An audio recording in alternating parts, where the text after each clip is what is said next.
If someone can steal your peace, it isn't peace. It is a contract you forgot to read.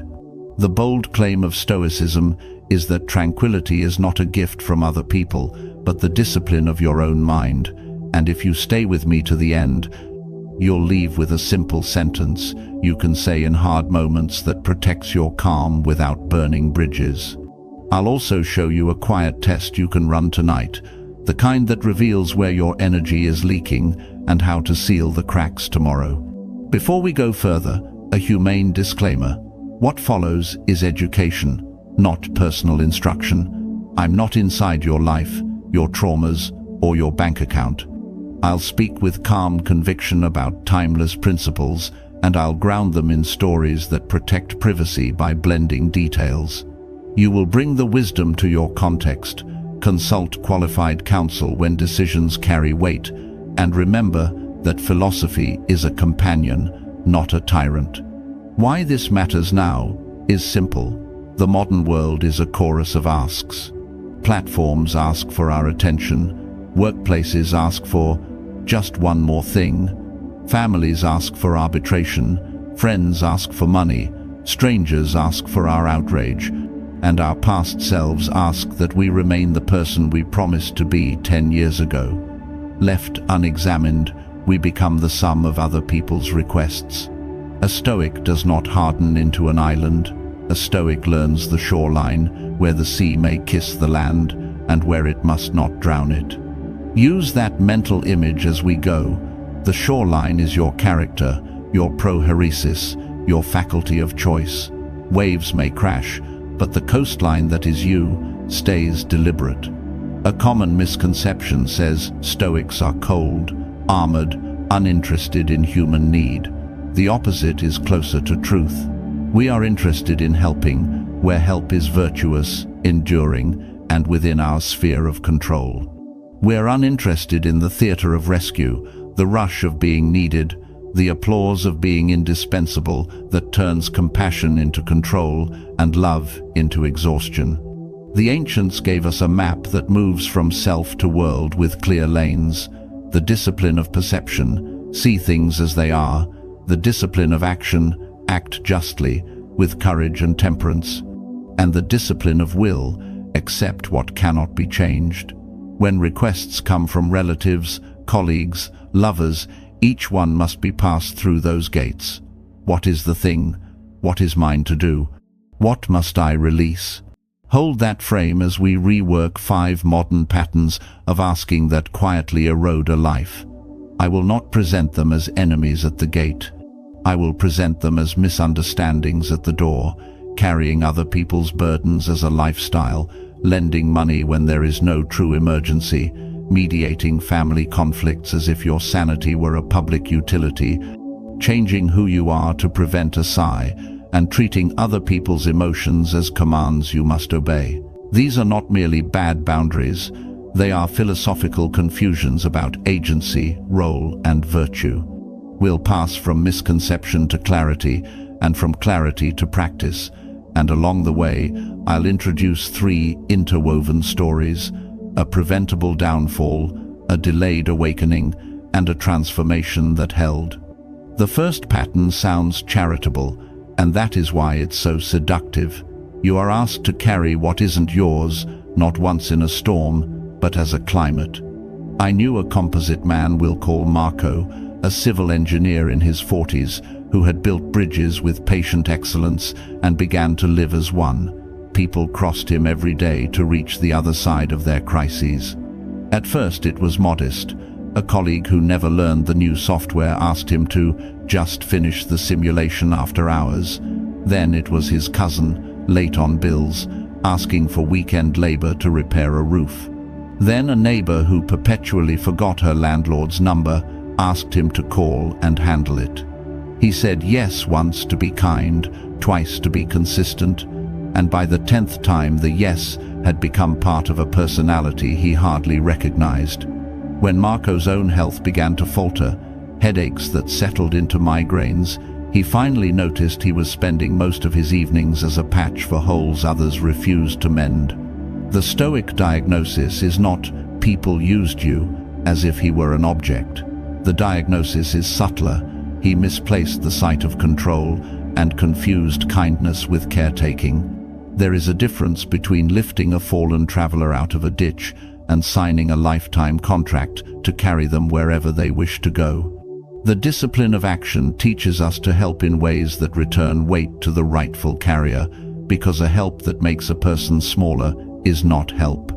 In practice, this looks like a reserve clause: I will assist, fate and my duties permitting, and a design principle: I prefer to build tools, not dependency. When his colleague asked again, Marco offered an hour to teach the software, then stepped away.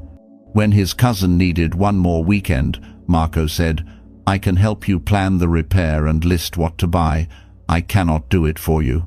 The first answer was uncomfortable. The second one ended the silent pattern. He felt mean for a week and free by a month. Refrain from rescuing as a personality trait, and you will rescue more people better at the right time, including yourself. Notice the architecture here. Stoicism loves a building metaphor because character is constructed. Your time is the scaffolding, your energy the masonry, your commitments the load-bearing walls. If you let every passerby add a room to your house, you will soon live in a museum of other people's intentions. The practice, then, is a small exercise I call the two-ledger test. Tonight, draw 2 columns. On the left, burdens that are mine by role, which might include caring for a child, maintaining your craft, tending your health, honoring contracts. On the right, burdens that arrive by default, which include tasks you didn't choose but accepted because refusal felt awkward. Tomorrow, pick one item from the right column and transform it from carrying to teaching, from doing to guiding, or from saying yes to saying not now. The aim is not selfishness, it is stewardship.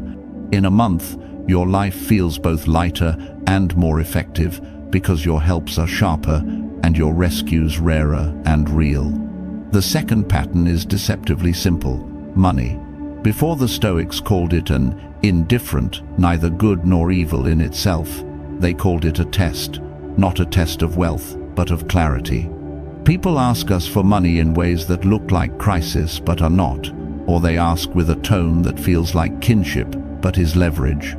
I knew a woman we'll name Leah, a nurse in her 50s who had stitched up strangers and paid her mortgage early by bringing her lunch from home for 20 years. Her nephew arrived with eyes full of eagerness and a business plan for luxury sneakers. He had no discipline, but he had charisma enough to make recklessness sound like the future. It's just a loan, he said. Not even that much, and you'll be proud of me. Leah's heart unlatched. She lent more than she could gift and spent a year in a new relationship with her own bank account. Every meal tasted like worry. When the business stumbled, the nephew offered not apology but insistence. You promised to believe in me. The relationship developed a hairline crack that widened into silence. Where was the Stoic error? Not in generosity, in the failure to distinguish a gift from a loan and to classify both under the right virtue. Gifts belong to beneficence. You give what you can afford to lose in coin, but not in conscience. Loans belong to justice. You lend what you can enforce without poisoning the common good of the relationship. If you cannot enforce it, you label it differently and shrink the amount. The principle that saved Leah later was harsh-looking, soft-hearted. Never lend what you cannot cheerfully gift. Never gift what you secretly expect to be a loan. When she internalized that, her next answer to a request was clean. I care about you and will contribute what I can truly part with. It will be a gift. I cannot offer a loan. The nephew asked for more. She repeated the category. It did not feel dramatic. It felt adult. On a practical level, use a cooling-off period for money asks that are not life or death. 24 hours if the amount is small, 72 if it is large. During that period, ask 3 questions. Can I afford to lose this without resentment? Am I participating in a pattern that keeps this person a child? And is there a better help I can offer? Time, skills, a connection that supports their agency. If the situation is a genuine emergency, conscience will know. Emergencies have the texture of urgency without performance. A rule I offer my own students: if the ask comes wrapped in manipulation, if you love me, you will. Treat it as a red light and park your wallet until the fog clears. Money is a tool. It should not become a lever that moves your soul. The third pattern lives where love and loyalty tempt us into roles we never vowed to play. The chronic mediator in family conflicts. Mediation as a skill is noble. Mediation as an identity is a slow erasure. Picture a father we'll call Arun, near retirement, with 2 adult daughters who cooked together as children and now could not share a table. Their conflict was not trivial, though the sparks were the baby name one chose, the tone the other heard. Arun, whose heart beat for harmony, was drafted as referee more often than invited as father. "Tell her to stop," one said. "Explain to her what she's doing to the family," the other replied. Arun made the classic mistake of believing love means stepping onto a playing field without rules. He carried messages, soothed tempers, rearranged holidays. Each time, the peace he brokered lasted a week, and each time they blamed him when the old weather returned. His wife told him something brave: "You are trying to be their bridge, but they are driving tractors across you." How would a Stoic father proceed once he sees the pattern? The discipline of perception clears the fog. I am not the author of their judgments, and I cannot choose for them. The discipline of action sets a role boundary. I will be a father with open arms. I will not be a corridor between 2 locked rooms. The discipline of will prepares for the reaction. They may be angry. That anger is not a measure of whether I did right. Arun wrote a short letter to each daughter in the same week, full of love and firm as oak. He explained that he would listen to each of them about their lives, that he would welcome them both to his table, and that he would not carry messages or take sides. "I will not speak about your sister to you unless she is in the room with us," he said. "I trust you both enough to let you work it out, or let you not." There was a storm, then the weather broke. A year later, something new grew. When they wanted to talk, they called each other, not him. He did not fix their conflict. He removed the fuel that made their immaturity a habit. The courage it took was quiet courage, the kind the ancients called endurance. Here we can open a loop we will close later, the one-sentence boundary that preserves a relationship. It goes like this, and I will justify it in due time. With care and goodwill, I cannot take this on. It is outside what I can rightly control, and I trust you to find the next step. Notice the components: affection, refusal, locus of control, respect for the other's agency. It is not defensive. It is not punitive. It is a clean act of citizenship within the small state of the family. The fourth pattern is disguised as fashion advice, but is, in fact, a metaphysical claim. Be less like yourself so that I may feel more comfortable. It ranges from the trivial "stop wearing that color," "don't listen to that music," to the essential "stop speaking with conviction in the meetings," "dim your joy, change your laugh." The most dangerous form is the upgrade request from someone who believes they are modernizing you when they are actually sanding down your uniqueness until you fit their shelf. The Stoics were not champions of eccentricity for its own sake. They were guardians of character. The Greek term for living in agreement with nature included your particular nature, the constellation of talents and temperaments that, disciplined by virtue, become your signature way of giving to the world. To ask a person to amputate that so another can feel unthreatened is a kind of vandalism that looks polite. Here is a delayed awakening that taught a hard lesson. Aya, a violinist turned data analyst, worked in a technical team that idolized quiet compliance. Aya's brain loved patterns. Her soul loved the scenes of the city. She spoke with color. Her manager told her, repeatedly and with a smile, to tone down the metaphors. The request was framed as professional development. The message was deeper: translate yourself into beige. Aya complied for a year and became efficient and invisible. Then, in a quarterly meeting, she watched a consultant present the same kind of metaphor-laced narrative she had been suppressing, and she watched the room light up. She realized she had obeyed a narrow taste, not a universal law. Aya did not rebel theatrically. She reclaimed her voice gently, weaving story into statistics, naming patterns without apology. She was not always praised. She was, however, truly present, and that presence formed a bridge to colleagues who learned through image, not just equation. Her awakening arrived late because she believed that professionalism is sameness.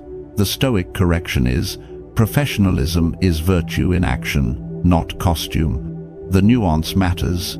There is a difference between refusing to change at all and refusing to betray your core. A Stoic adapts willingly to the customs of a place, time zones, email etiquette, the courtesy of appropriate dress, so long as such adaptation does not ask you to commit vice or abandon the signature strengths that make your service excellent. The line is admittedly not a bright one. It is felt, examined, moved with deliberation. A useful test. If the change requested of you, practiced for a week, makes you more capable of justice, courage, temperance, and wisdom, keep it.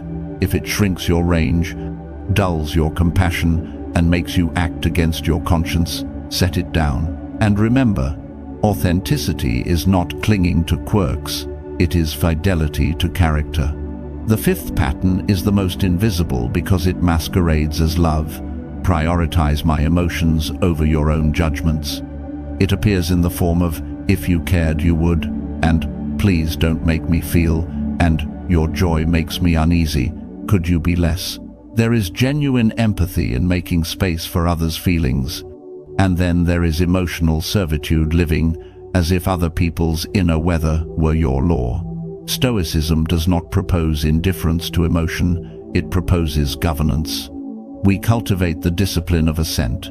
An impression, her frown, his tears arrives, and we delay our agreement to the story it tries to sell us. We ask, what depends on me? Often the answer is simple. I can be present without performing. I can be kind without obeying. I can care without acting against my reasoned judgment. The story of transformation that worked belongs to a teacher I'll call Matteo, who taught literature to teenagers and loved his work. A new department head arrived with an allergy to enthusiasm and a theology of neutrality. Never raise your voice. Never celebrate a student's breakthrough too visibly. Never bring the room to life, because some may feel left behind. Matteo had built a classroom where quiet students found their voice, and he did it with warmth and occasional thunder. Under the new policy, he tried to smother his style. He became bland. His students did not feel safer. They felt abandoned. Matteo read the room more accurately than his supervisor did. He asked himself the Stoic question, what is my job here, by role and by virtue? His job was not to choreograph other adults' comfort, it was to form minds. He returned to his art with a promise to himself to check in more deliberately with shy students one-on-one. When called into an office to reduce the highs, he delivered the sentence I promised at the beginning, adapted to the setting, with care and respect for your role. I cannot take on a style that weakens the craft I'm responsible for. That is outside what I can rightly control, and I trust we can align on outcomes even if our methods differ. It was not magic. It was boundary with benevolence. The head did not love it. The students learned more. That, to a Stoic, counted as success. I told you in the opening that we would close loops and hand you tools. The first is the boundary sentence in its general form, suitable for family, friends, and colleagues. It has 4 parts and fits in one breath. First, you acknowledge the relationship with care, or I value you. Second, you refuse the specific ask cleanly, I cannot take this on. Third, you ground the refusal in philosophy. It is outside what I can rightly control, which is a way of saying, this is not my role, or In many cases, this is not a wise use of what I steward. Fourth, you restore dignity to the other person's agency. I trust you to find the next step.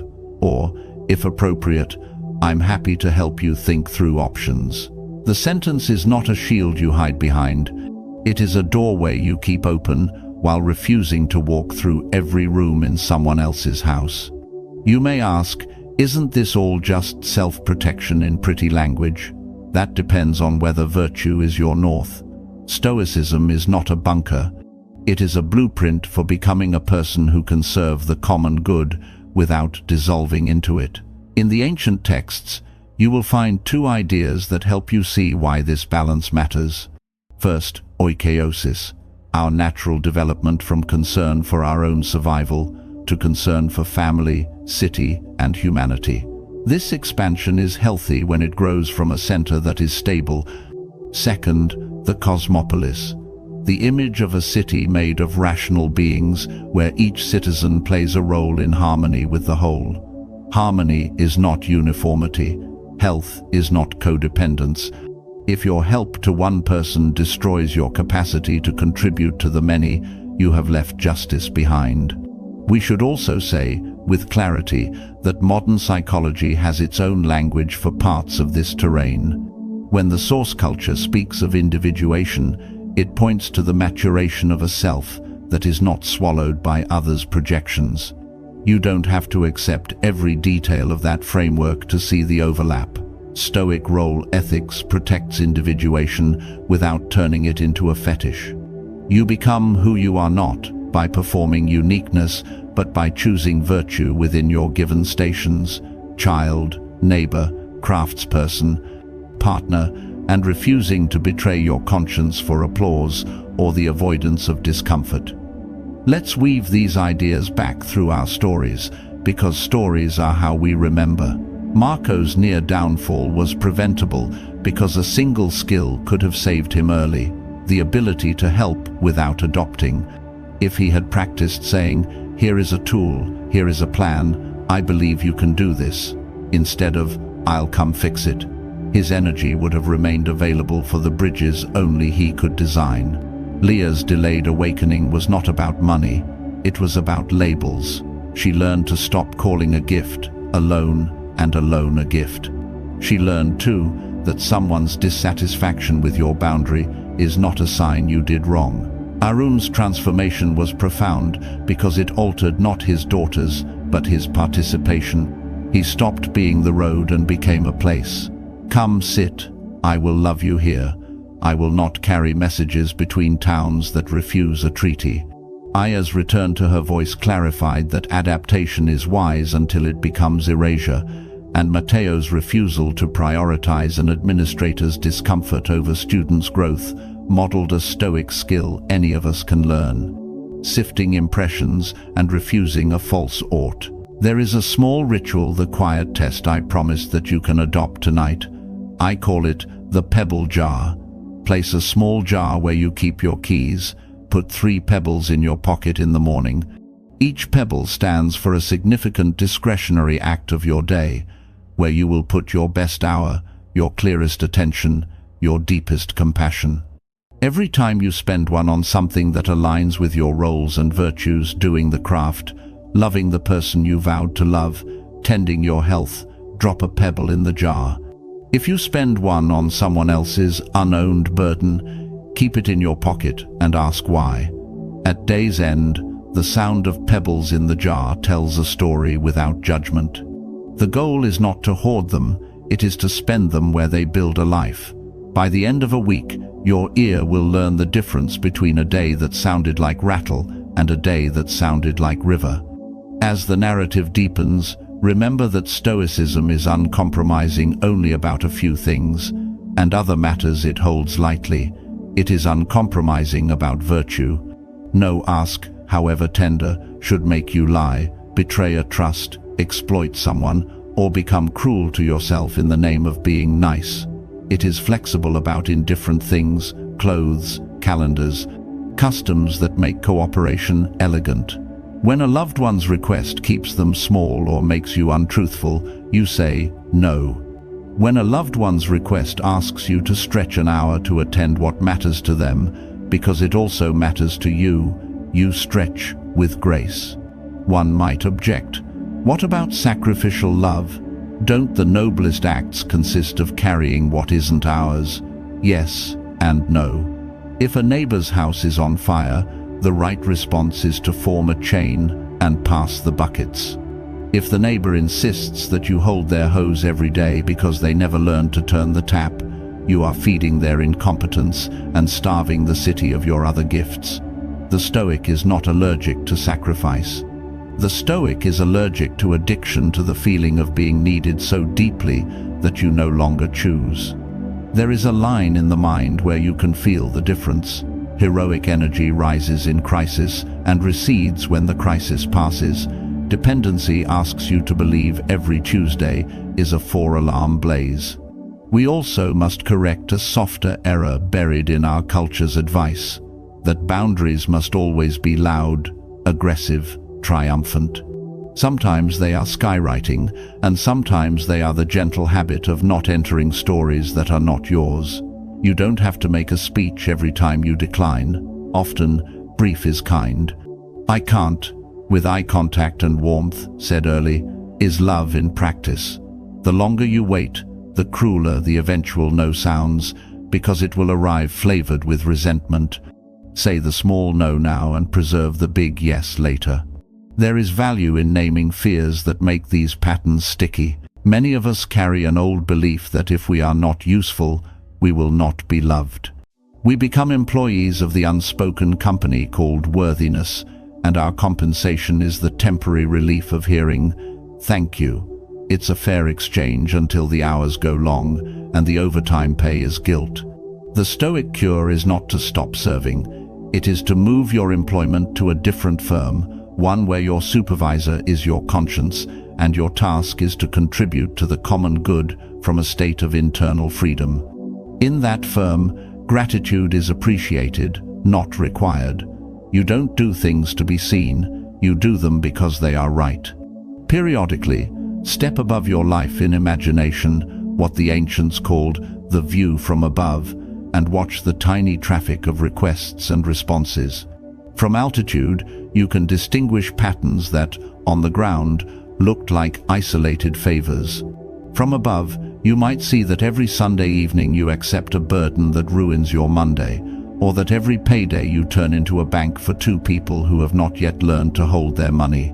From above, you can forgive others' clumsiness.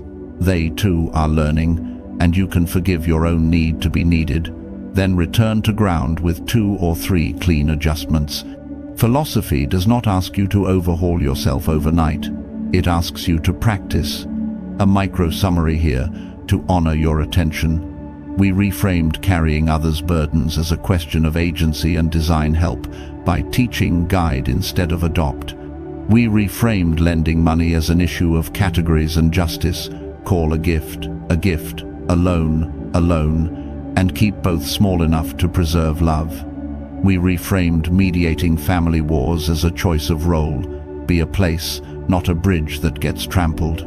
We reframed the request to change yourself as an authenticity, check, adapt, yes, amputate, no. We reframed prioritizing others' emotions over your judgment as a correction of governance practice, presence without obedience, compassion without self-betrayal. Each reframing asked the same 2 questions. What depends on me, and who do I wish to be when this moment becomes a memory? I promise to close the open loop about the payoff. The sentence is yours now. With care and goodwill, I cannot take this on. It is outside what I can rightly control, and I trust you to find the next step. Try it in a mirror.